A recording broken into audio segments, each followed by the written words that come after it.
دعاؤنا وتمنياتنا لمنتخبنا ولمدربنا السيد أرلون أن يكون عند حسن الظن، وأن ينقل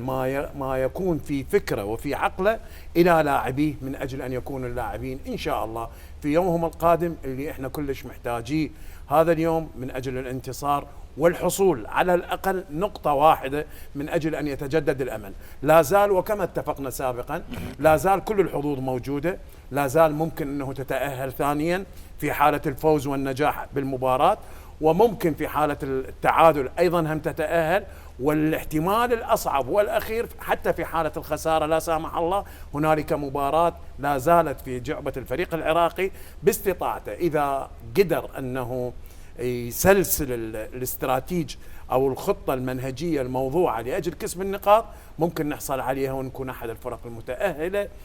لقادم الأدوار، ولو صعبة لكنها مو مستحيلة. طيب لكن أرنولد